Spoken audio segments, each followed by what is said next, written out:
Hey everyone, welcome.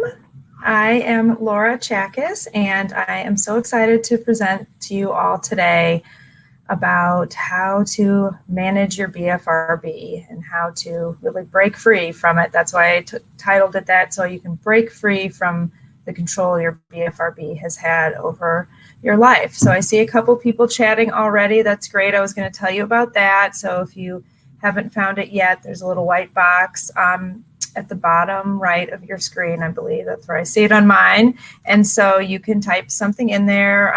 Please do let us know. Let me know. I'd love to know where you guys are from. I love that this is broadcasting all over the world. I'm in St. Louis, Missouri, and enjoying the start. Well, it's not officially fall, but hopeful for some fall weather here. It's been pretty hot and muggy recently, or always here in St. Louis, and others in the Midwest will probably understand that.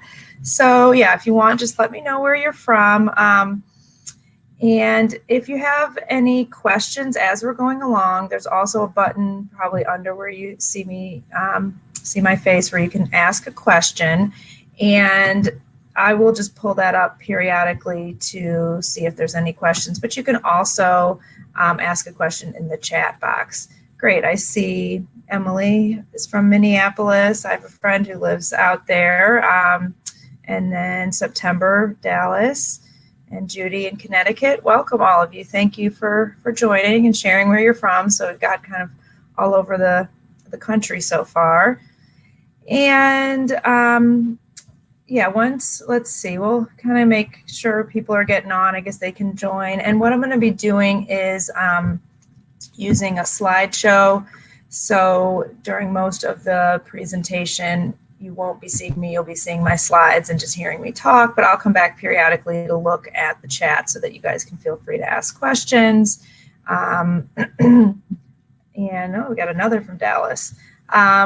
So yeah, just continue to chat in there and I will check back periodically, but let's just go ahead and get started. I know you all are hopefully as excited as I am to hear about the 5 key ingredients, or if you already heard about them on my live stream in Facebook, then you can find out more about those 5 key ingredients.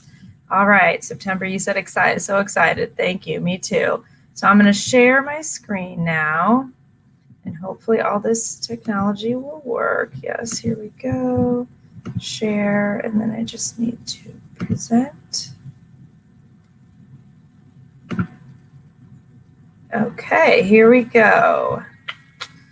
So, break free from your BFRB. Learn the 5 key ingredients to managing your BFRB so that you can start feeling confident and in control. All right. So you're in the right place if you would like to learn how to sit with an urge and not act on it so that you can become free from the control your BFRB has over you. If you've struggled for so long and just want to find some relief from the suffering that your BFRB has caused. And maybe you've had some successes at times, but you want to know how to maintain it and how to really feel better about yourself. So in this webinar today, you will learn the 5 key ingredients. Oops, there's a typo there. Sorry, guys. So maybe what the 5 key ingredients are to managing your BFRB. You will learn how to sit with an urge and not act on it. You'll learn and practice a specific mindfulness meditation practice to build acceptance, self-compassion, and reduce underlying emotional states that may lead to your BFRB. And you'll learn the step-by-step plan to put these 5 key ingredients together to break free from the suffering that your BFRB has caused. And then finally, you'll learn what changes you can expect in your life by hearing from several people just like you who've used this plan to make major changes in their lives. All right, before we go on, I'm just going to double check, make sure you guys can all hear me and everything's going well. So let me just try to toggle back. This is where I always forget where I'm going. That's right, over here. Okay, so it looks like everyone can hear me okay. I don't see anyone saying they can't hear me, so that's a good sign. And hopefully I'm just in the corner of the screen there. Okay, let's just see. Yeah, you don't need the video while I'm going. Okay, so let me get back to my thing here. All right, back to the presentation.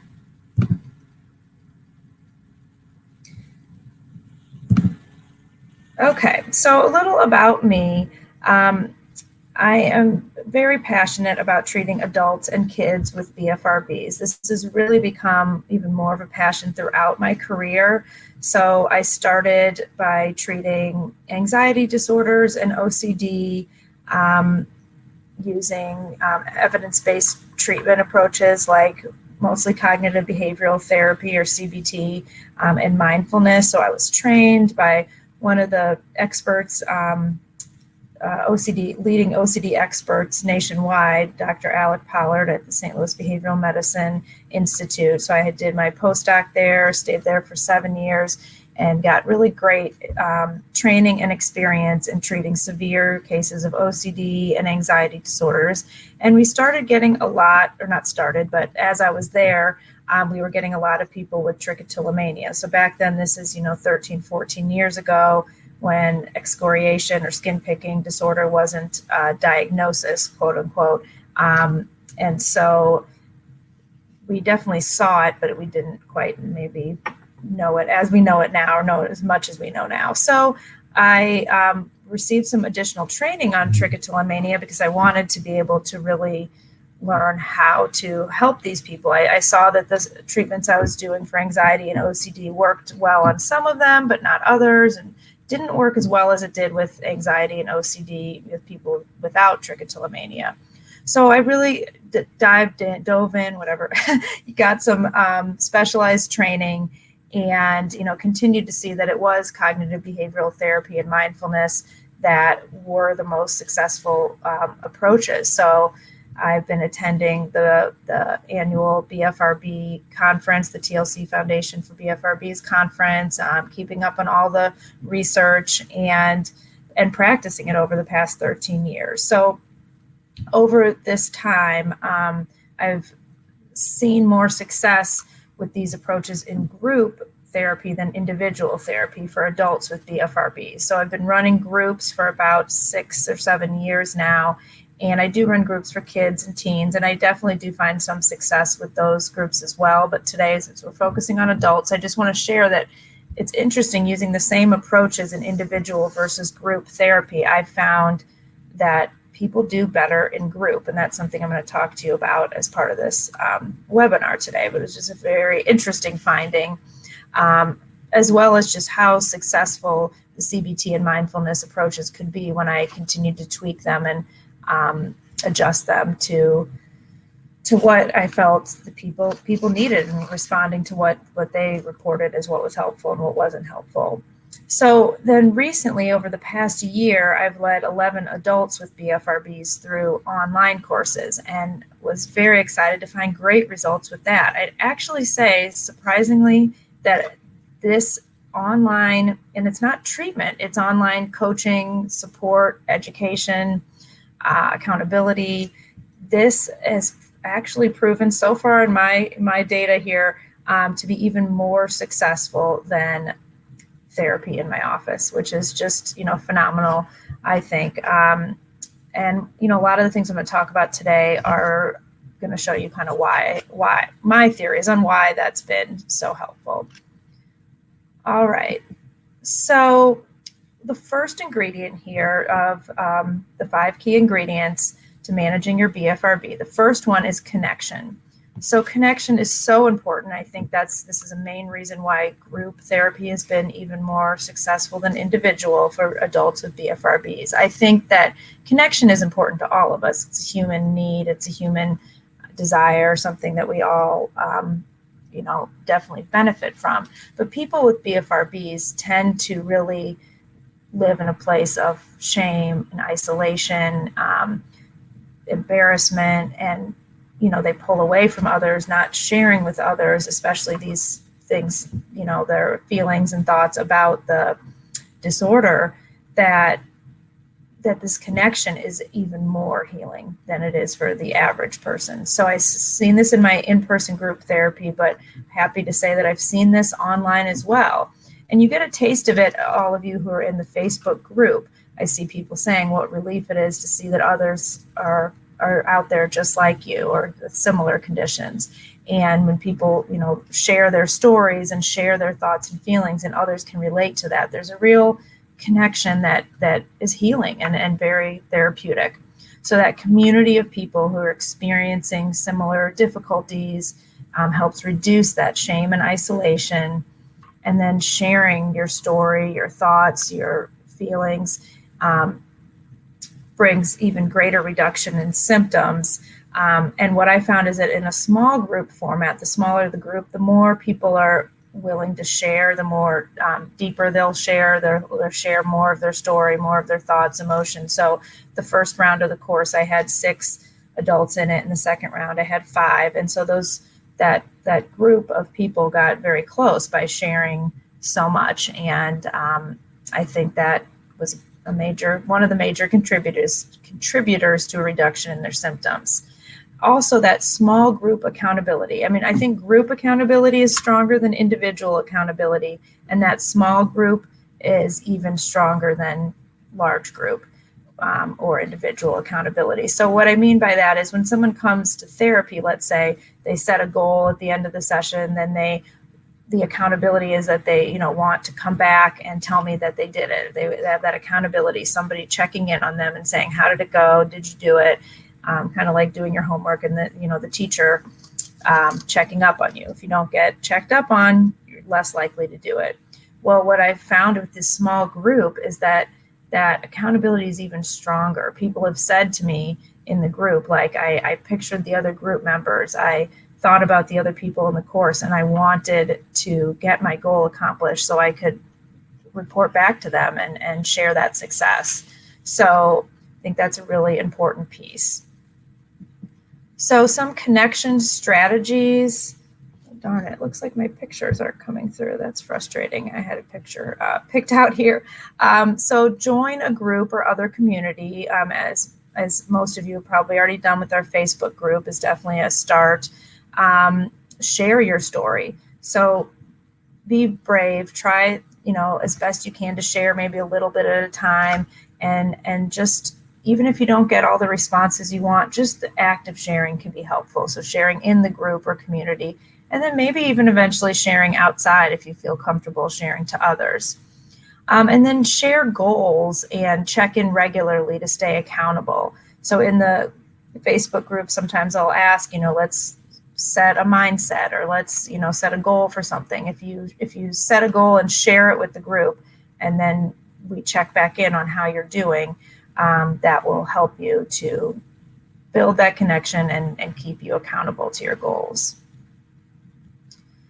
All right, the second key ingredient is acceptance. So this is another big one. I guess these all 5 are big here, but I think that this relates to one of the main reasons why people don't get better with traditional BFRB treatment, or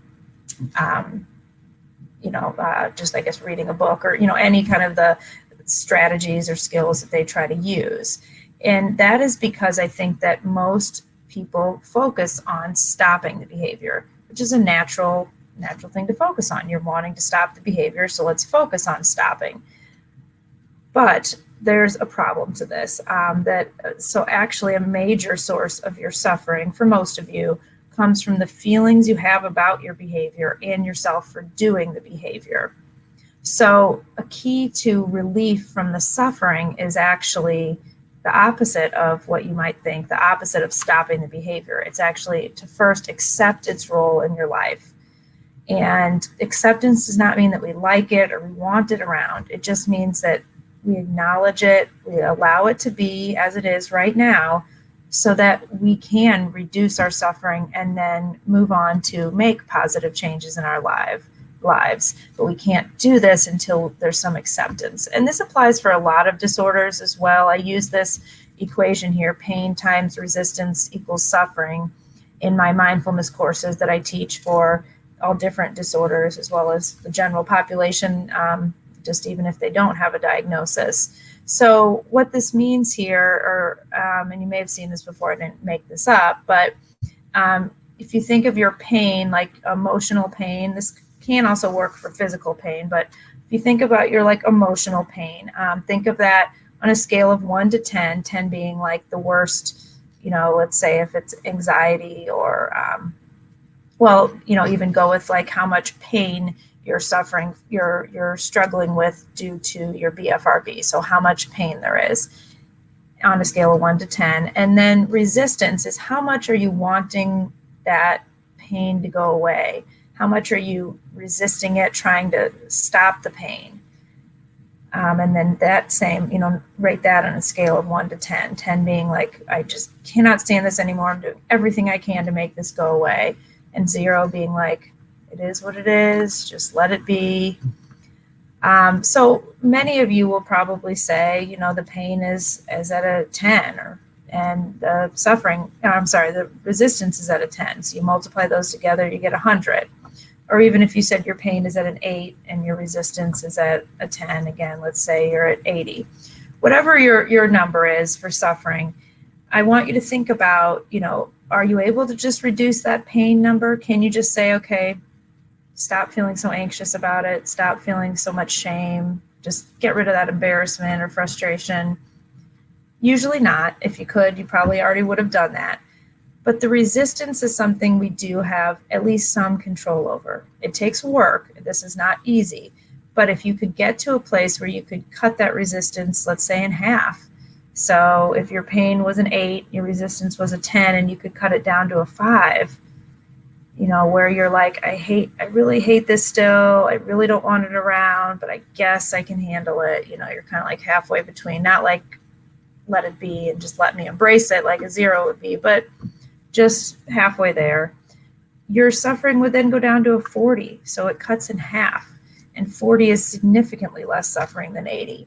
And then if you're able to reduce that resistance even lower to a 3 or a 2, even a 1. Think about how much reduction in your suffering can occur. So this reduction in suffering often leads to a reduction in the behavior, because often the suffering, the emotional suffering, causes an increase in the behavior. You've probably seen that cycle of you feel worse, you pick or pull more, then you feel worse, and then you pick or pull more. It just keeps going. But this mindset shift must occur first before focusing on reducing the behavior. So to give you some acceptance strategies, and I'm really bummed that my pictures didn't show up here. Just imagine that there's some picture. Now I can't even remember what it was. So mindfulness is a strategy that I really strongly recommend that really everyone in the world be doing daily, like a 10-minute meditation every day. I try to do it myself every single day. I do it with my kids. I do shorter ones with them. But I really also, for anyone that's starting this BFRB road to recovery, I would strongly encourage you to start with the meditation.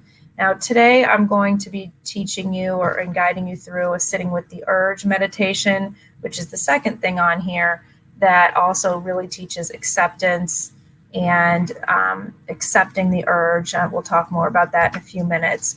But really, in general, you can just start with the basic, any body scan meditation, breathing meditation. You can use an app. I really like Insight Timer is a free app that has lots of good content. My favorite is Headspace, but there is a monthly charge to that.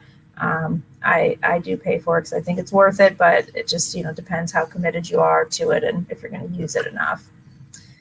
All right, so those are 2 acceptance strategies that we will talk more about in a few minutes. The third ingredient is awareness. I'm going to take a little pause and just see if there's any questions here before I move on. Here. 10. Okay, so we got someone from Germany. Hi, Michelle. And it looks like September, you said 10. Maybe you're saying your resistance. Michelle said 8, but it's psychosomatic and body pain. Yeah, it is tough when it's physical pain as well.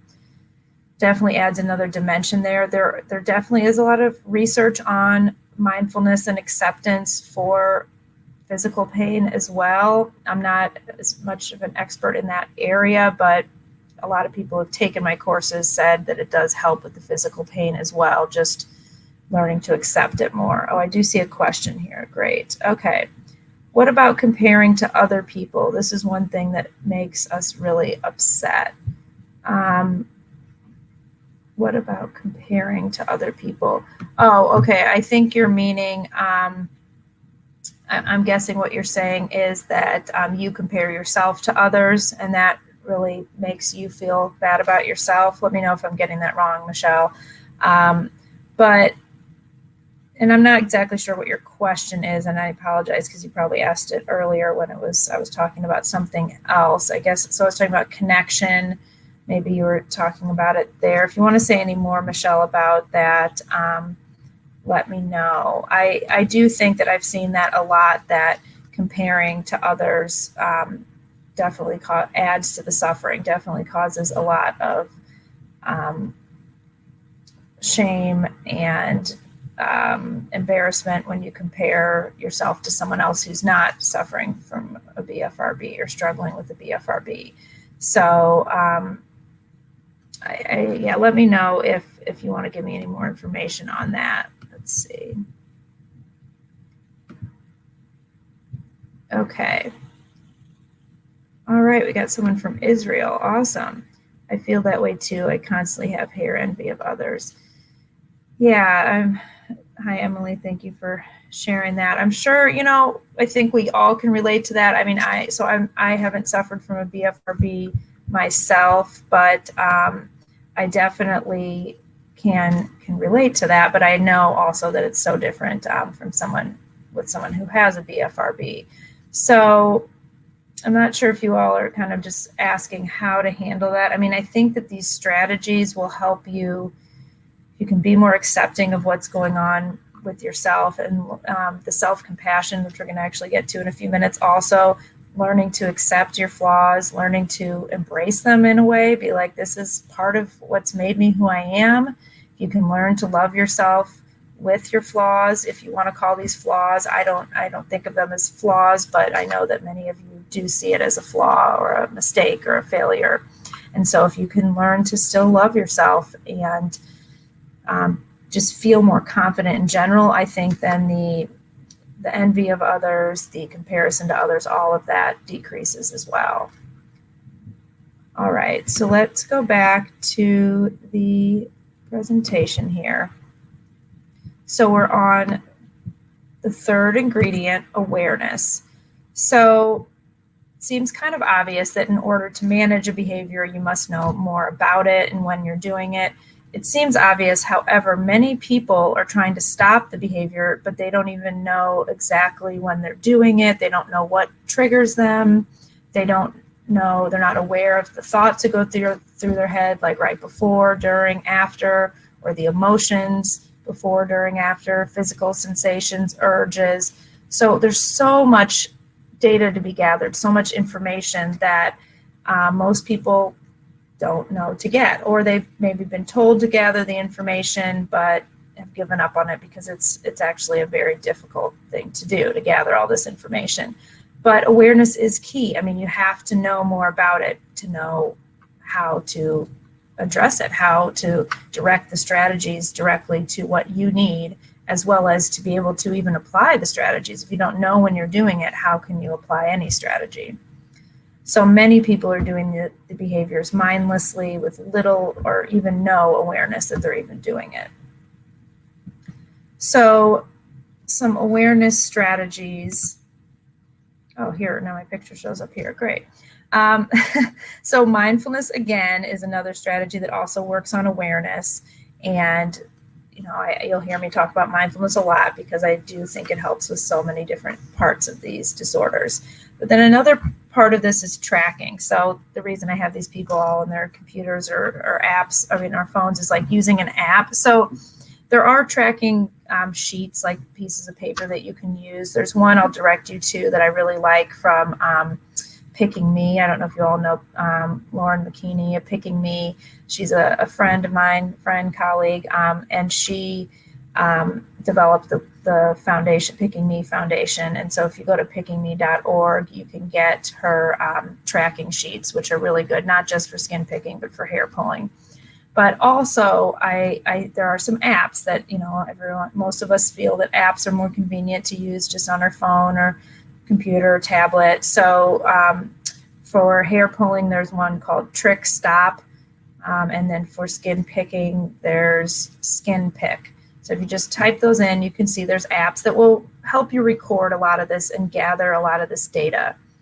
Now, I will tell you, it is hard to do. So trying to be kind to yourself and realizing this is hard. You're not going to get down every single episode, every single hair that you pull. You don't have to log every single thing. Just get what you can. Gather as much data as you can. And one thing actually that Lauren found, Lauren actually does pick her skin as well as she founded this organization for it. She found that thinking of it as like being a researcher or scientist, collecting data, collecting, evidence and writing it down in that way made it less like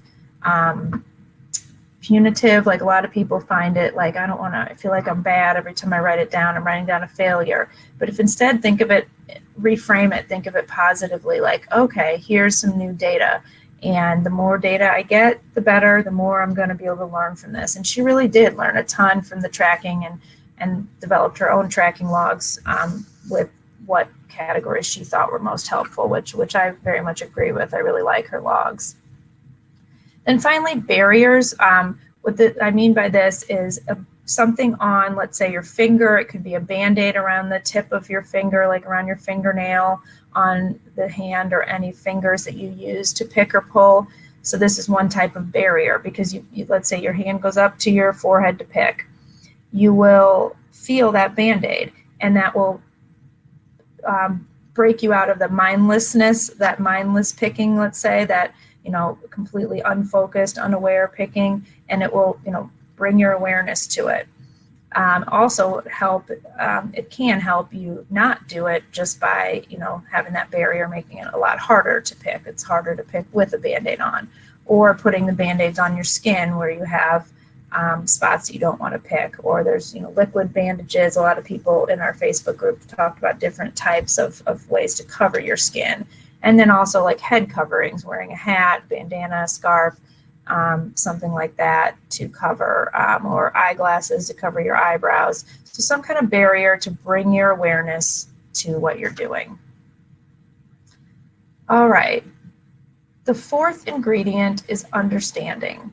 So this is similar to awareness, but takes it a little to the next level of a little deeper of understanding why you're doing the behavior, because these behaviors are not all done for the same reason. We had a little discussion about self-harm. There are some therapists that think that BFRBs are related to self-harm. I do not see that for the most part. I feel most people with BFRBs are not trying to harm themselves.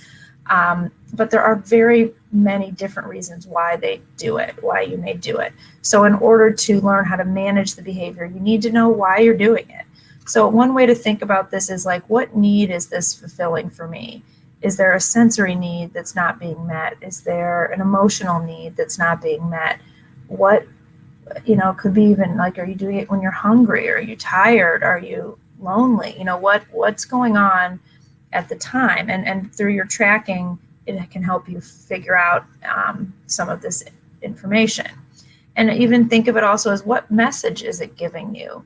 I've heard people say that the BFRB, the behavior itself, is not the problem, it's the messenger. It's giving you a message that something else may not be quite right, something else maybe isn't working well, maybe it's a situation in your life that isn't going well and you need to address. Maybe you need to be assertive and stand up for yourself about something. Maybe you need to process something, you need to talk something through. So the BFRB may be actually giving you a message that there's something you need to address. So realizing that your BFRB may be, it's not always, but it may be serving a purpose by letting you know that something isn't right or needs to be addressed. And this can be pivotal in your recovery. And if it's not this for you, if there really is no other, need or message or anything, any deeper level at all to it, just knowing that, knowing that there's not, or knowing kind of the habitual nature to it, just learning more about it and understanding why you do it.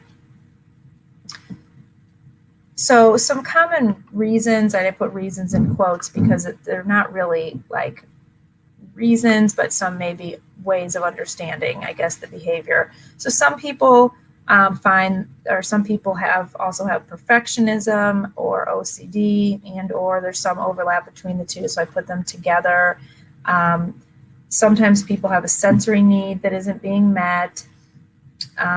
Sometimes people have emotional needs or just emotions that need to be addressed. Then maybe distorted thoughts or beliefs may be underlying or triggering or exacerbating the disorder, the behavior, or situations or environmental triggers. So these are some common reasons. Often it's a combination of these. It's not just one, and it could be also something different. So let me know if you guys can relate to that. Let me go back to the webinar again to see if anyone has any comments. Let me know if you can relate to any of these. Okay, let's see. So okay, September, you said your therapist believes it's self-harm. September, do you think it's self-harm? Or, do you think in your case it is self-harm? Or do you think your therapist is wrong on that? And it may be that your therapist just needs some more education, or that you need to find a different therapist if this one isn't getting you or working for you. Michelle said, my therapist I meet again tomorrow wants me to make this turn into a small problem. He doesn't think it's a huge issue for me. Well, Michelle, I mean, if you do think it's a huge issue for you, which I think it often is, unfortunately it is a big deal. I think therapists may try to minimize it when they don't really understand it. They don't have the tools, strategies to treat it. And so it's easier for them, and they may not even, this may be unconscious, your therapist may have all the best intentions, but maybe kind of minimizing it and just hoping that it will kind of go away because they don't really know how to treat it. The sad truth is that we are not taught this in graduate school. I mean, at least I wasn't. I was in school 15 plus years ago, but it was not even mentioned at all. And I know several people that have come through graduate school recently and say they don't know anything about how to treat these disorders. It really takes specialized training. And it's another thing I'm passionate about. I'm trying to train more therapists. I will refer, people to the BFRB.org. The TLC Foundation for BFRBs is a great website to get more information for therapists and for you all. So September, you said, I'm not entirely sure. I have depression and have cut before. So yeah, it is possible that it's a self-harm thing. I think that, let's see, you said have been picking since I was 2, though. I think my depression developed because of my shame. Yeah, that is common. I think that people can have both, BFRB and self-harm. I really do see them separately, and most BFRB experts will tell you that they're very different. People with BFRBs generally are not trying to harm themselves. They may cause harm, but it's more of they're trying to fix something, or they're trying to get rid of the urge, or they're not even trying to do it at all. They're just, mindlessly doing it. So it often is quite different from self-harm. So maybe September, if your therapist could get some more information. Yeah, I'll write down just so that you guys all have BFRB.org is the website that has just a ton of information. Let's see, Emily, I've read that ADHD can coexist with TRIC. Yes, as a sensory seeking, stimulation seeking behavior, which I think could be true for me, as I often pull when I'm bored or unstimulated. Yes, that's a very good point, and that I have heard that before as well. let's see, Mayan, I'm not sure if I'm pronouncing that right, the issue of how women especially shouldn't have body hair. Oh, that's interesting. So yeah, I think that could relate to more pulling because, or picking, like digging out the skin to try to get at the hairs. Melissa, Emily, that insight is helpful. I'm watching this to help my teenager. She also has ADHD, and I definitely see more of the behavior when she's bored. Yes, that's a good point, Melissa. Let's see, Michelle. Yeah, Emily. Yes, it's true. I have ADD, and it's a way to ease pain and overload. So I'm glad you guys are all connecting, realizing these connections here. That there can be many different reasons why people do it, and there's often connections to multiple different disorders. You guys have mentioned ADHD, depression. There's connections definitely with anxiety, OCD, PTSD. I mean, it can be any disorder. I mean, if you think of it really like the BFRB is generally a self-soothing behavior, and you could do that to soothe any emotion or need that you have. All right, so let's go back to the webinar here, but I really love all your guys' comments and everything here. So keep them coming. You guys can keep talking amongst yourselves here. Oops, no, I do not want to go back to this. Sorry, just a second here. Present. Okay, so this is back where we were. All right, so the fifth ingredient is self-compassion.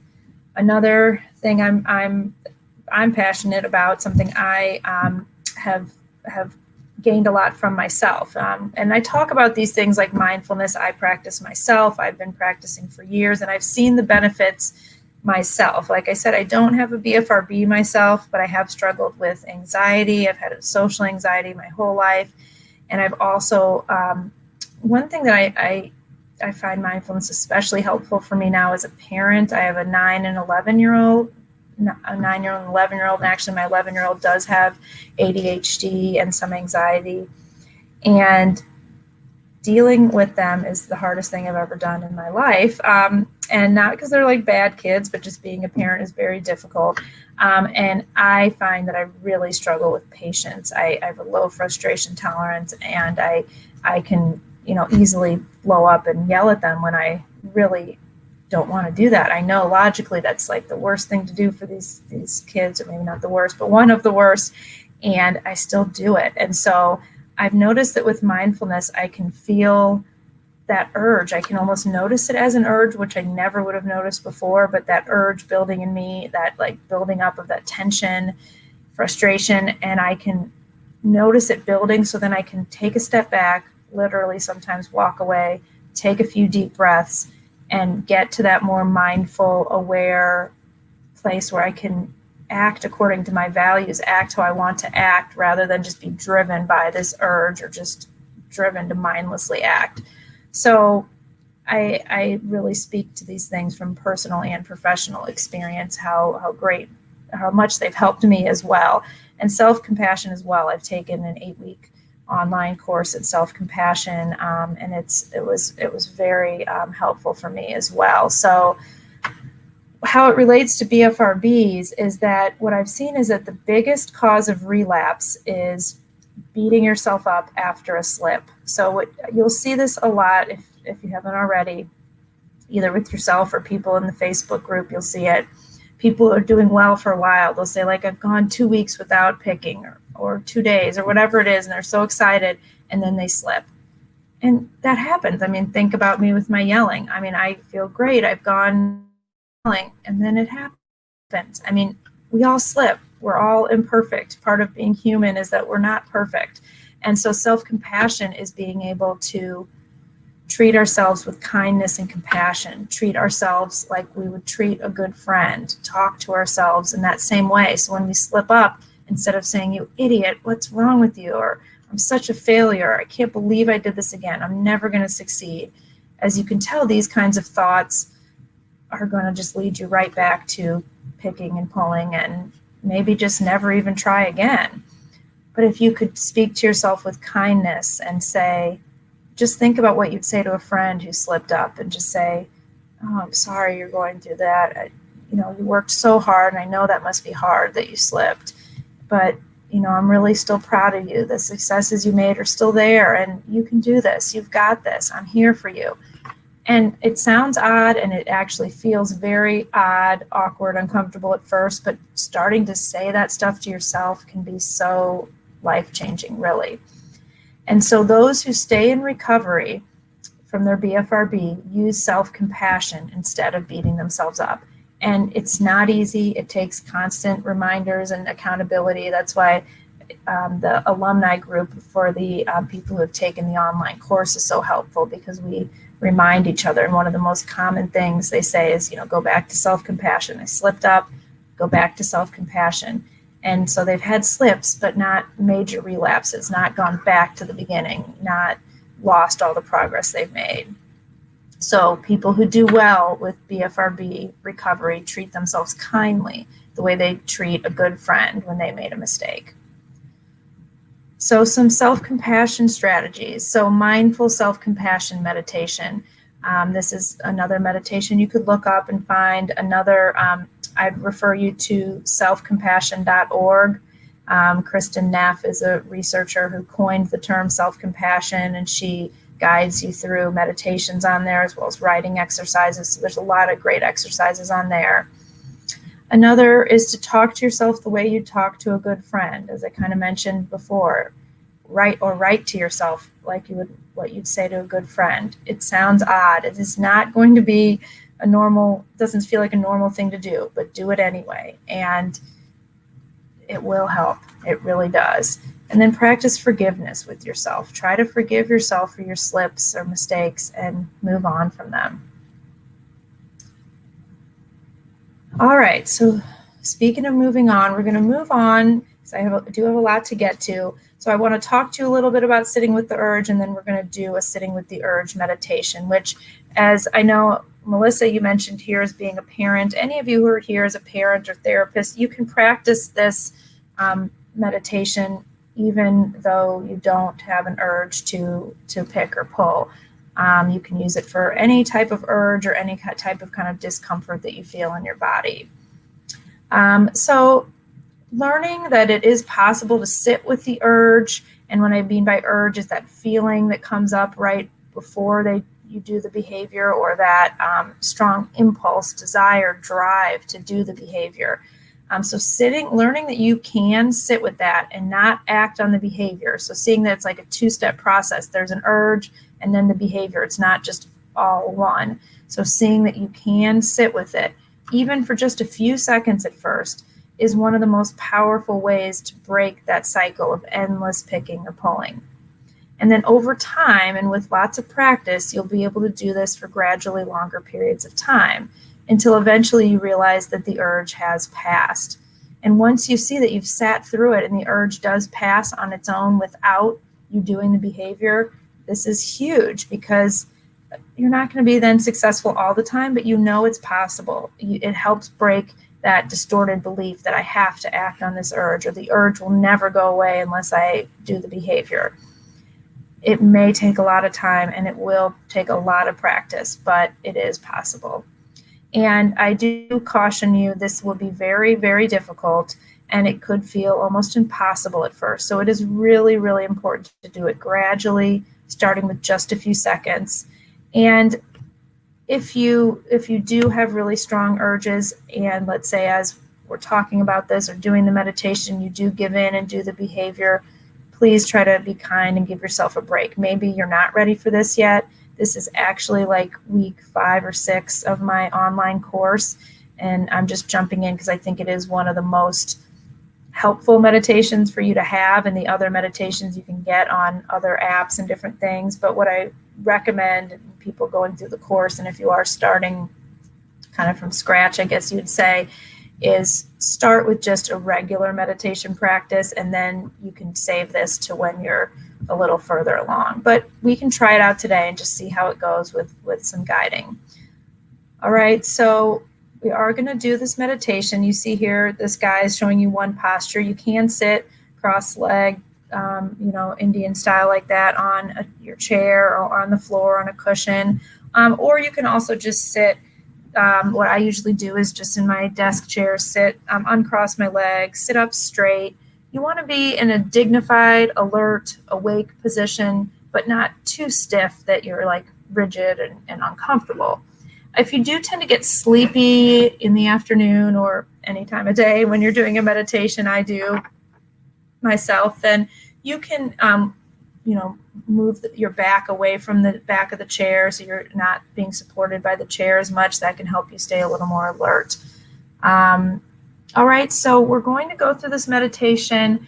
I'm going to ring the bell to signal the start and then the end of the meditation, and I will be guiding you through the whole process. If at any time it gets to be too difficult or you're having trouble, try to just return back to your breath as best you can. Just focus on your breath and try not to worry about if you're doing this right or if it's not going as you thought. Just do your best. Just try to be kind to yourself during the meditation. Okay, so we'll just go through it and then we can talk about it afterwards. So, and when you meditate, it is recommended to close your eyes, mostly for the purpose of getting other distractions or other closing off, one sense helps you kind of sense more what's going on inside your body. If you don't feel comfortable closing your eyes, you can just kind of lower your gaze so that you're not looking all around the room and getting distracted by things. All right, so I'll ring the bell and then you can just close your eyes and follow along.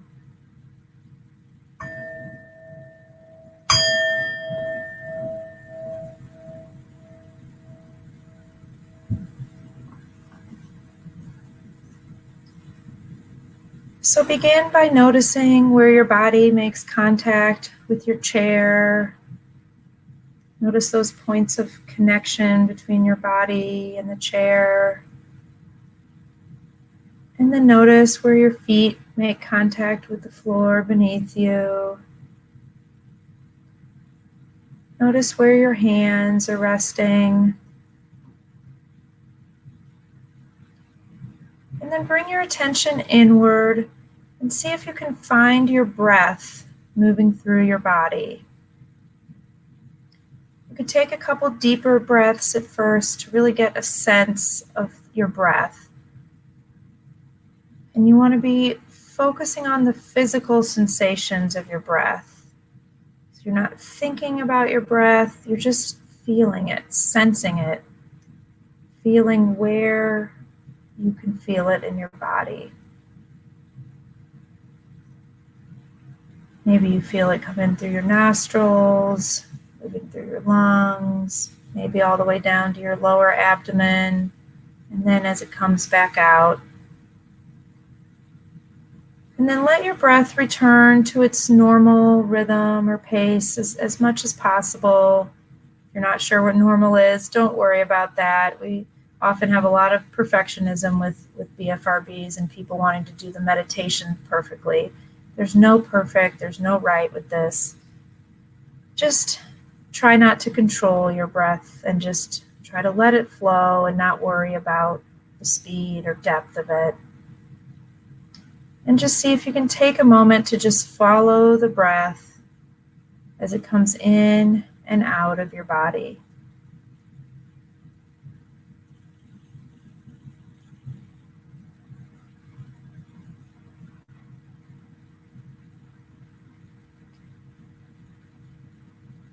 And as you're doing this, you may have thoughts pop into your mind. You may start daydreaming or planning or noticing other distractions around you.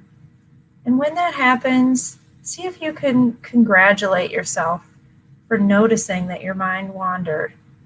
This isn't a bad thing at all. This is normal, just what our minds do. And when you notice this, see if you can just then gently guide your attention back to your breath. Since your breath is always with you, it can always anchor you back to the present moment. So throughout this meditation, every time your mind wanders away, just gently guide it back to the breath.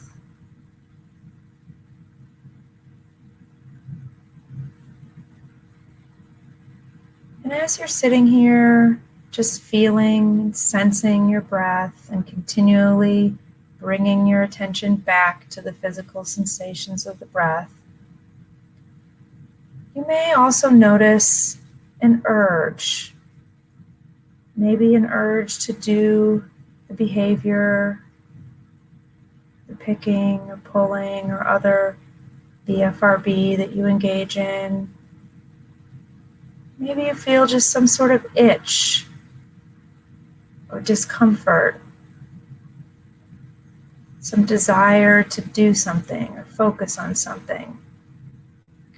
So if any urge arises as we're sitting here breathing, see if you could just tune in to the physical sensations of the urge, just like you tune into your breath without trying to change it.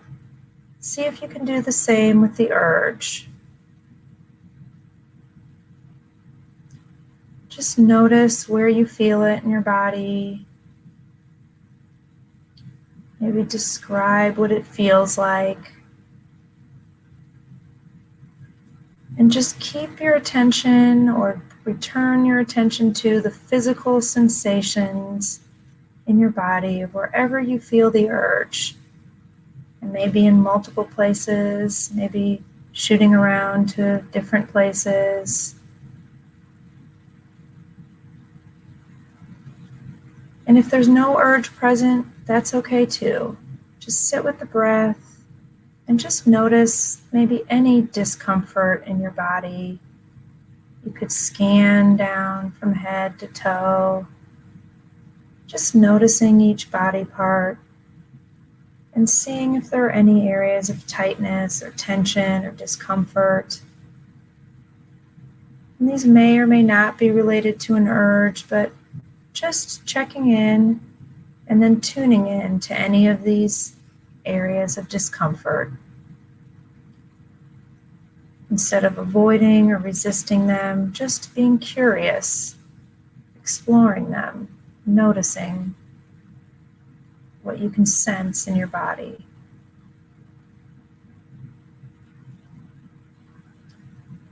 And those of you who do have an urge, just notice what it feels like to not act on the urge. If you already have acted on it, that's okay. Try to forgive yourself, be kind to yourself. This is a brand new exercise. But see if you can go 1 second without engaging in that behavior. See how long, or if you can sit with the urge for just a couple seconds. And notice what that feels like.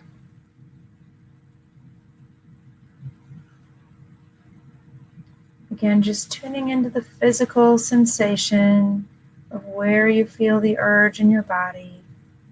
And just noticing, is it changing? Is it staying the same? Is it moving around?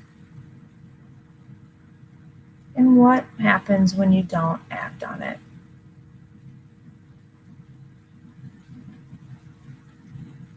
And if this gets too overwhelming or difficult to sit with, at any time you can return your full attention back to the breath, just letting the urge fade to the background and just focusing your full attention on each in-breath and each out-breath.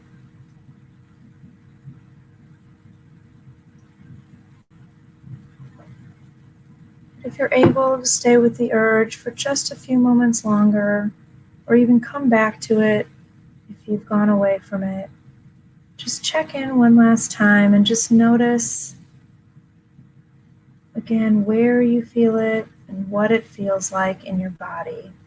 Trying to use descriptive, non-judgmental terms as best you can.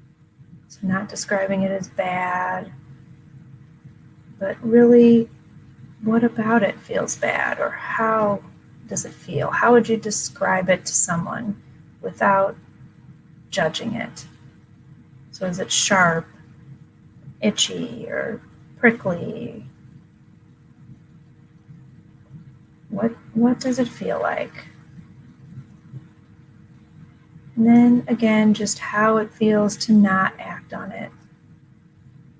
And if you are able to not act on it, even for just a second, try to give yourself some praise. Recognize that this is hard to do and you did it. And if you didn't do it yet, that's okay too. You'll get there. And so now, if you haven't already, just bring your full attention back to your breath. Just taking a few moments to get grounded back with your breath. Again, we're not trying to control the breath. We're not trying to relax. We're just feeling that natural flow of breath through the body.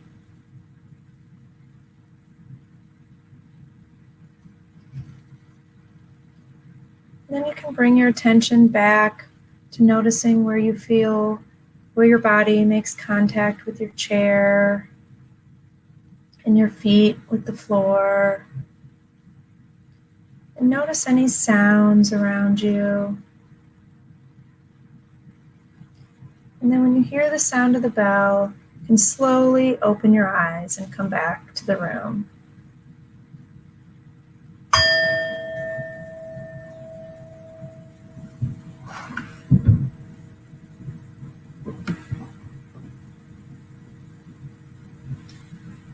All right, I want to come back to you all here and see, take a moment here, another little pause from the video, and see what you guys noticed with this meditation. Would anyone share anything that they noticed? Was anyone able to feel an urge? If so, what did it feel like? Were you able to resist it? Just anything you've noticed.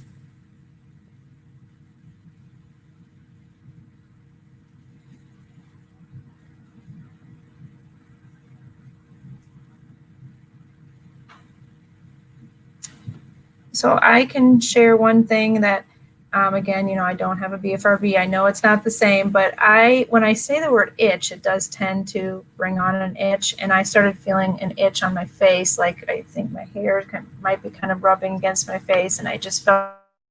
So I tried to not give in and not itch it. It's still actually, I just touched it, which helped a little bit, but actually still itches some. And so being able to just notice how that felt was difficult and a little, you know, it's odd to kind of try to describe how it feels. So Judy, you said peace and calming. Okay, so was that the urge that you felt or just the meditation in general? You're probably referring to the meditation, and many people do find it calming, find meditation calming, but I will say that many people don't. And one of the biggest misconceptions I think about mindfulness is that it's supposed to make you relaxed, and if you don't feel relaxed, you're doing it wrong. That's really not true. Mindfulness is about awareness and acceptance and allowing things to be. So sometimes we don't feel relaxed when we're doing it. It brings up discomfort, especially in meditation like this. So September, you said when I didn't scratch, the urge grew or traveled and was distracting me from my breath. Okay, that's okay, and that's totally normal. So like I said before, those of you who are new to meditation, I would recommend starting with just mindful breathing, body scan. Those are some simple kind of simpler meditations that give you a good base for this, and those are generally more calming, but still can definitely cause some anxiety, especially the body scan, because you're noticing sensations throughout your body. But this one, yeah, can be difficult, and that's the point of this one, is to see that you can sit with the urge, like I talked about. It's not supposed to be just calming. I mean, there could be some calming aspects to it. So you can see that maybe if you like that, the breathing part, maybe to practice mindful breathing. So Michelle or Angela says, I agree, Judy, calming. So you felt some calming too. Michelle says, feels like having something under your fingernails while being on your face. It was on 10, but then went to a 3. Okay. So that's great. So you did feel, that's good also to note the number, you know, how strong the urge was, and then it went down. So that's great. Well, thank you all for sharing your observations there.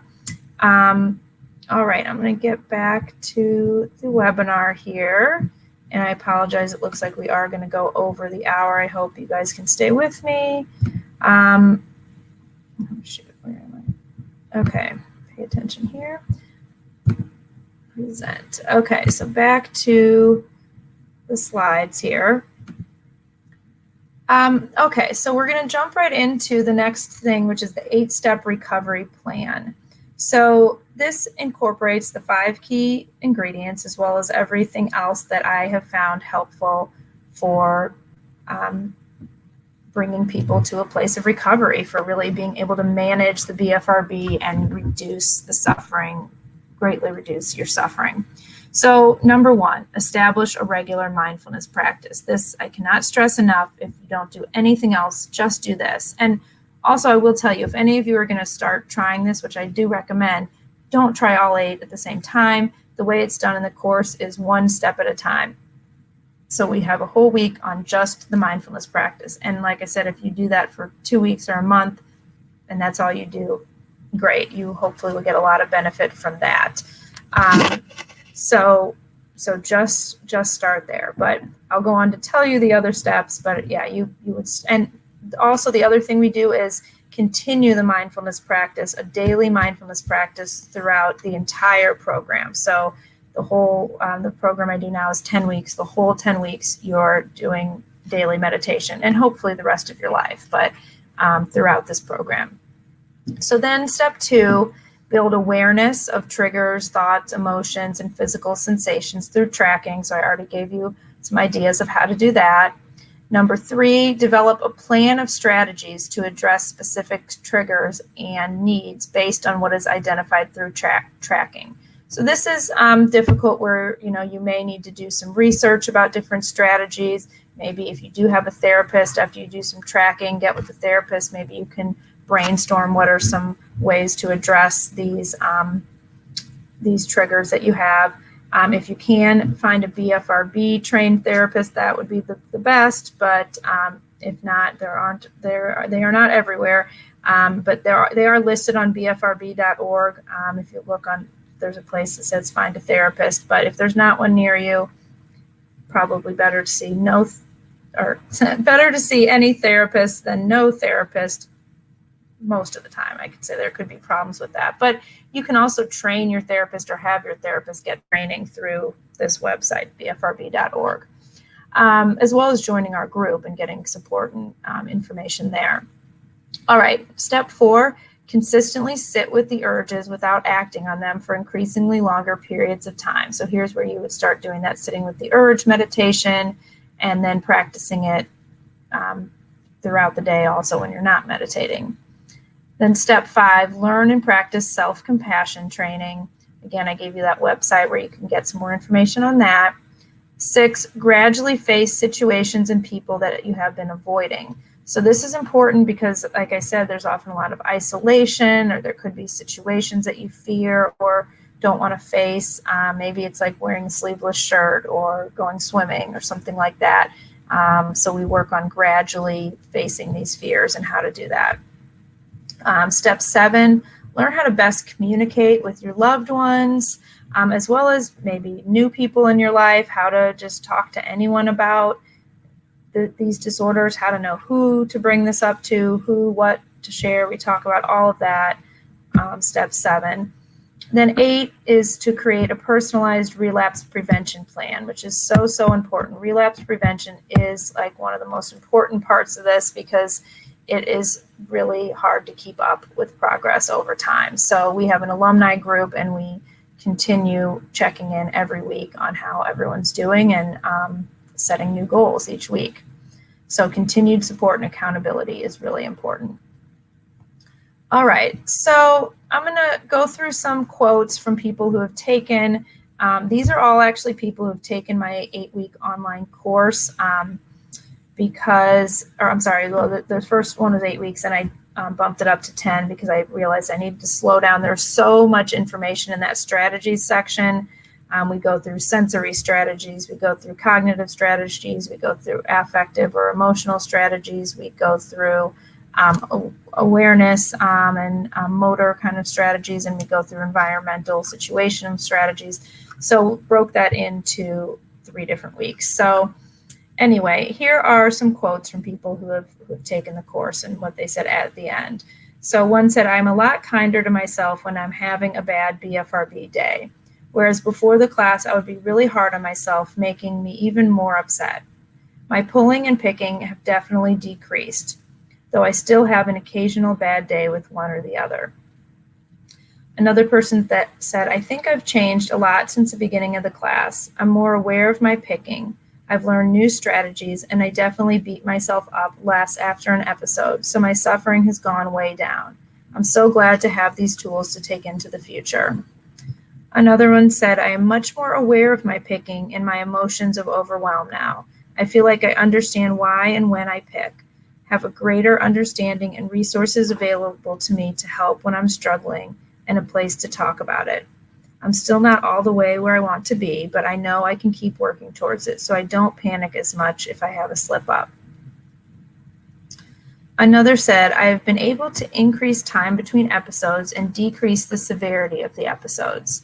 I can sit and handle my anxiety better. I am more compassionate with myself and more accepting of when I have performed the behavior, which has helped to decrease my suffering."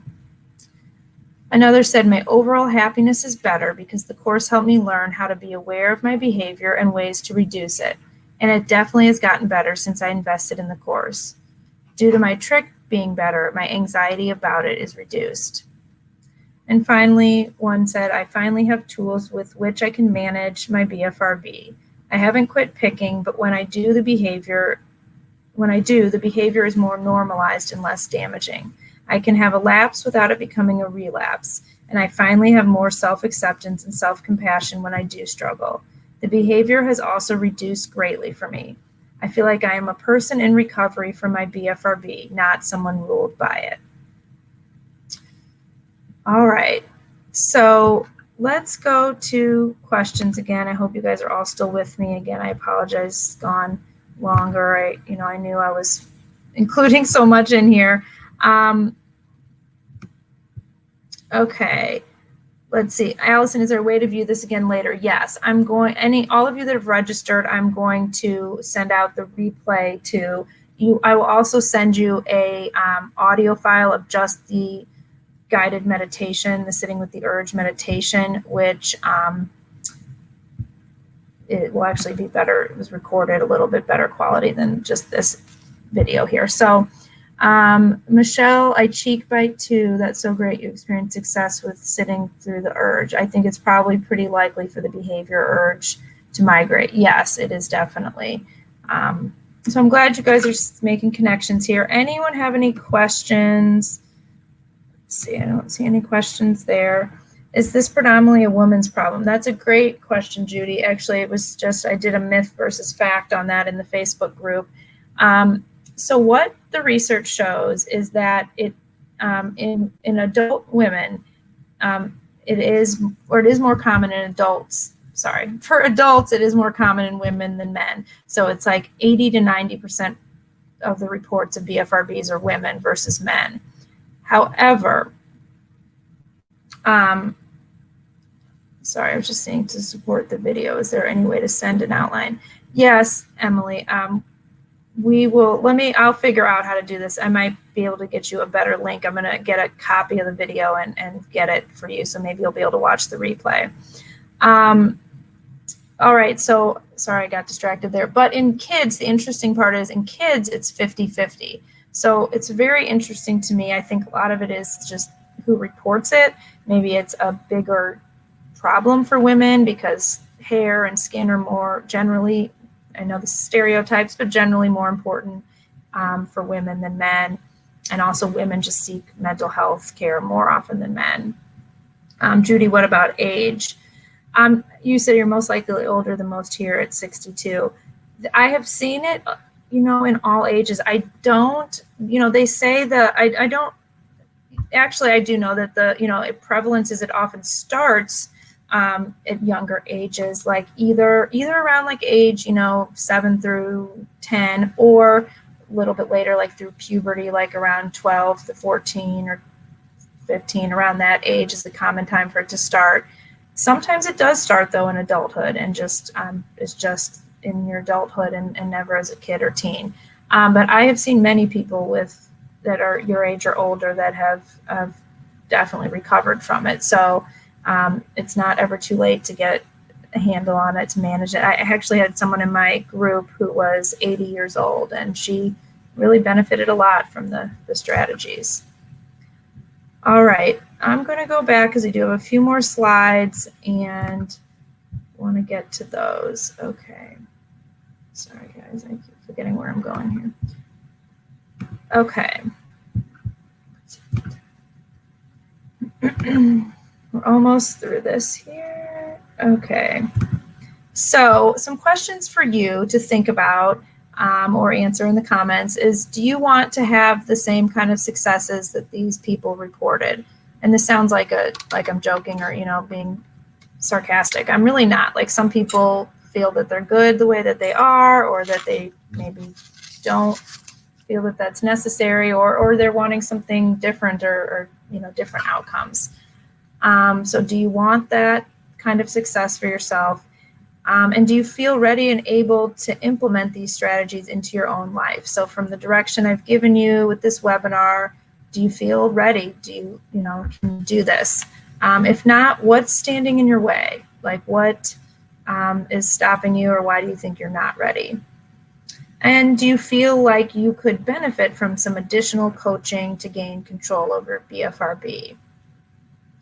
So the next steps is, if you're ready to take the next steps towards really managing and gaining control of your BFRB, then I'd love to invite you to join me in the next session of my course, which of course now this picture didn't show up, which is my course picture. Great. So this course is perfect for you if you are missing out on living the life you want to live because of your BFRB.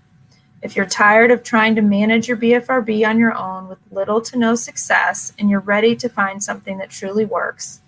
If you feel embarrassed, isolated, frustrated, or ashamed of your BFRB and its effects on your life.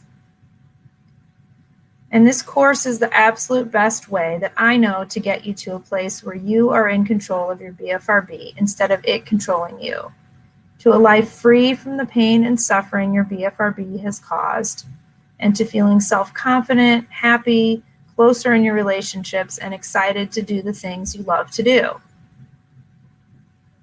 So here are some details of the course.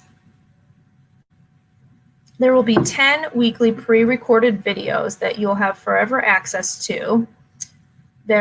Each video will give you a specific action, or give you specific action steps to complete during that week.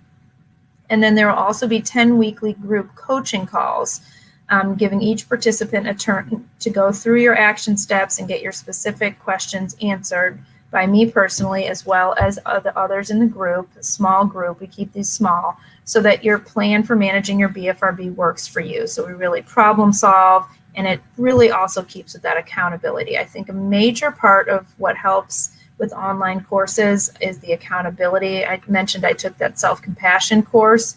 One downside to it is that it didn't have coaching calls or any kind of accountability, so I kept putting it off, and getting through that, what was supposed to be an 8-week course, took me like 6 months because I kept putting it off and there's no accountability. So I think accountability is key here.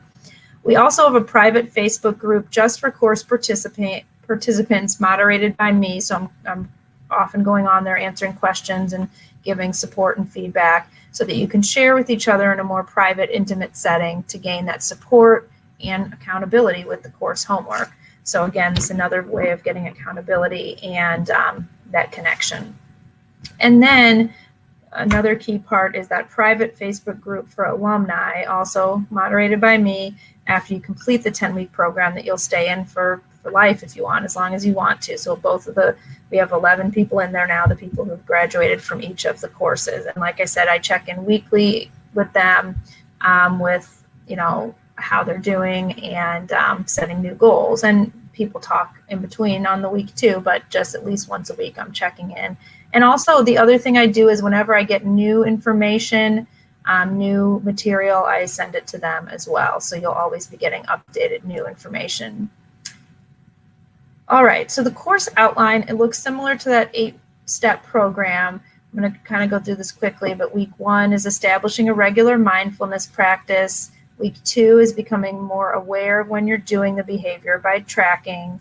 Then weeks 3 through 5 are learning those strategies specific to address your triggers in the following categories: sensory, cognitive, affective, which is like emotional, motoric, which is like that motor movement or that awareness kind of strategies, place, and environment, like environmental strategies. And then we develop a plan. You will develop a plan specific to you with a reward plan as well to help you stick to your plan.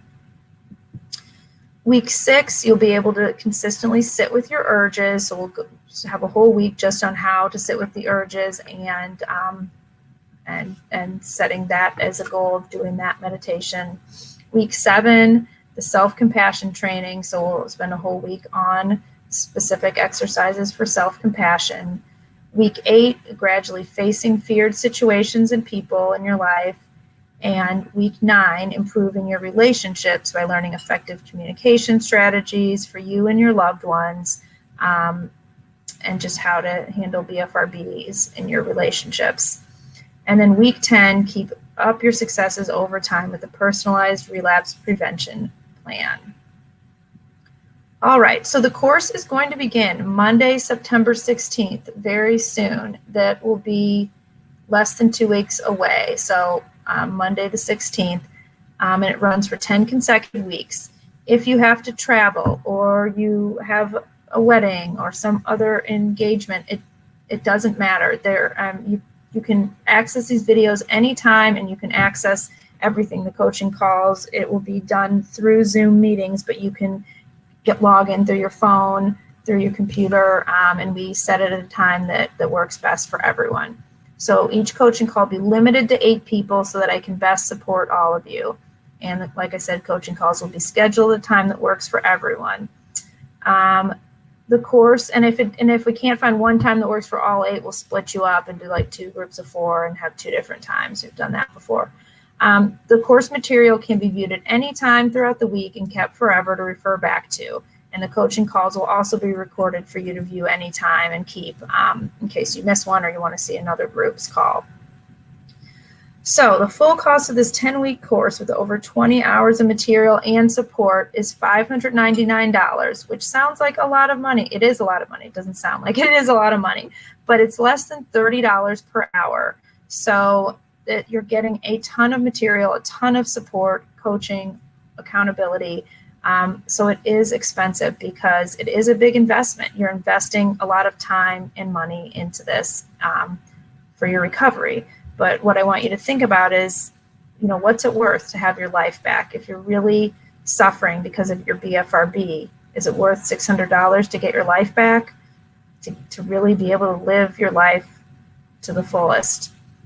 So there is also a special limited time opportunity. So the first 5 of you who register for this course and use the coupon code FIRST5, all caps FIRST5, and then the number 5 all together, no space, will get it for $200 off of the full cost. So only $399 for all 10 weeks of the course material and coaching calls, which is less than $30 per week. So compare this with the cost of 10 individual therapy sessions, which would be like, my rate is $150 per hour. So $1,500 or $150 per week, or even 10 group therapy sessions, which I charge $75 per session or $750 total. So this is a savings of $451 to $1,201. And this discount is only available for the first 5 of you who register. So any of you who are still with me and wanting to do this, get on now. I'm going to show you the link in a second. Because I want to be able to fully support you, there are only 16 total spots available, and the cart will only be open for 7 days. So from now until next Wednesday, September 11th at 8:59 p.m. So, sorry, my throat is getting dry. I have so much talking. So if you're ready to go from suffering to self-confident with amazing world-class support from myself and your peers each step of the way, click the link to join me now. All right, this is where we will get off of this and give you the link. Dun, dun, dun. And call to action. Okay, so here there's a call to action, enroll now. Let's see how this goes.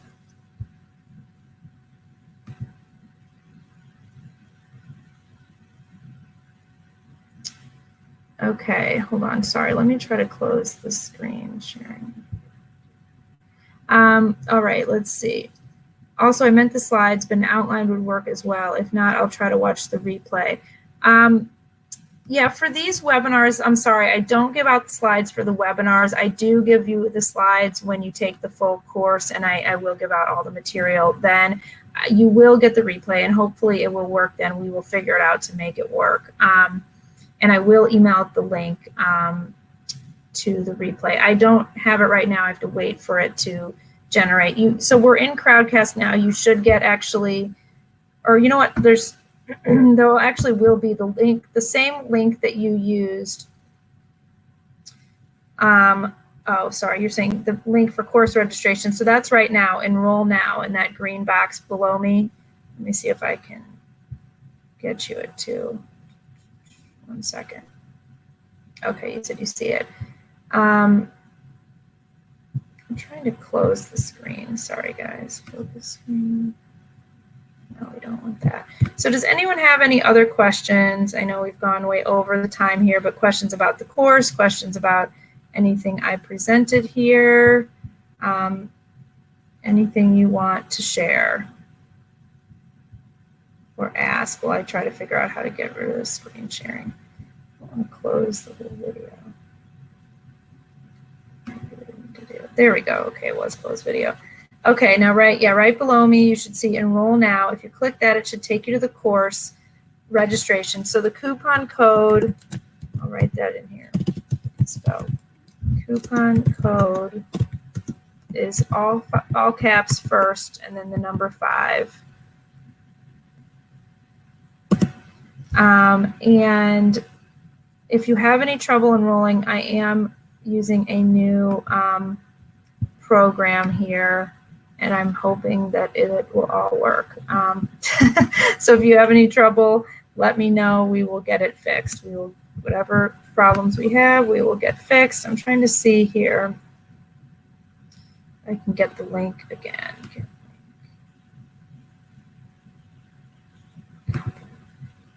Okay, I'm going to come back here and post the link in case any of you are not getting it in the. Okay, here's the link to the registration page. All right, so I don't see any further questions. Feel free to email me. I'm going to give you my email address in case you don't have that. If you're not sure if the course is right for you or have any questions about anything we've talked about, please do shoot me an email. I'd be happy to talk with you and help you figure this out. I know it's a big commitment. It is a big time and financial commitment, but I think it does take a big commitment to make this big of a change in your life. So if you're ready, if this is the time for you, I hope you will join me in the class. And I really appreciate all of your participation. Thank you, Judy. Thank you all for participating and sticking with me past the time here. And hopefully we will be able to get you all to view it. Emily, sorry that didn't work. Yeah. Oh, one thing about the browsers is I found it works best in Chrome. I usually use Firefox, but I think they said Crowdcast works best in Chrome. I should let people know that more often. So that could be part of it too. All right. Thank you all so much for joining, and I hope you all have a great rest of your day. Take care.